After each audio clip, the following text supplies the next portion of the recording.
now with meteorologist Dan Tomaso. All right, you heard it. Turning now to the weather, Dan, it feels like it's never going to warm up.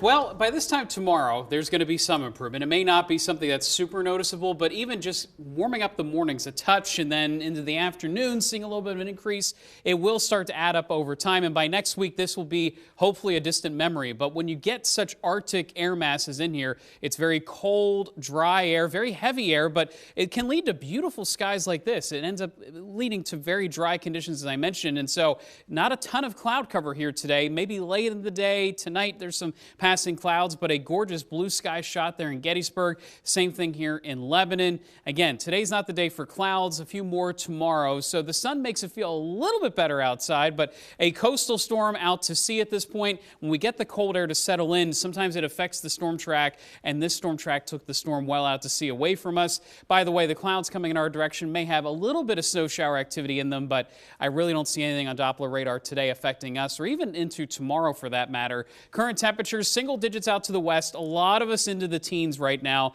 and this is where we'll sit for much of the day. Some of us may get close to 20 degrees, but that's going to be hard to do. Why? Because the Arctic air is hard to budge, and so while the winds are blowing at 5 to 10 miles per hour through the afternoon, that will make it feel colder in general. So our weather app forecast calling for at least middle to upper teens. Tonight, some of those passing clouds, which actually should help us stay a little bit closer to zero rather than seeing multiple locations dropping below 0 degrees. But this is it. This is the end of the cold air. So frigid air for now, but return flow and a warm front coming our way, but still relatively dry. Sometimes we see a warm front coming through. That means showers or some type of precipitation, but given how much dry air is in place, it really doesn't have much of a chance. So here's our forecast through the rest of the today. Increasing clouds later tonight, some areas of clouds tomorrow, but some clearing too. And I do think we get back to sunshine during the course of our Thursday.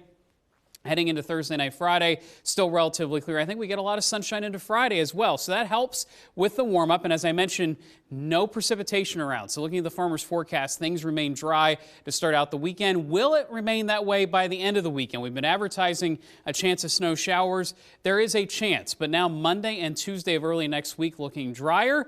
We'll wait to see if another storm that could bring rain by the end of the next week does impact our forecast. Right now, relatively mostly a southern problem, but we will continue to watch that. The 7-day forecast doesn't include out that far yet, but it's something that is be tracking. If anything, Monday and Tuesday, there will be a couple of snow showers around, Sarah, but notice we jump from the 20s into the 30s by Sunday, and I think for most of next week, we stay in the 30s for highs, if not close to 40. That'll feel downright balmy compared to this. I love how the graphic there says warmer in all red and it's all orange relative, for the high right? 30s. You know, right? when it's 60, 70 degrees in May, we won't even be thinking about this type of weather No, any longer. not at all. Just think of So spring. give it time. Yes. Give it time. All right, Dan, thanks so much.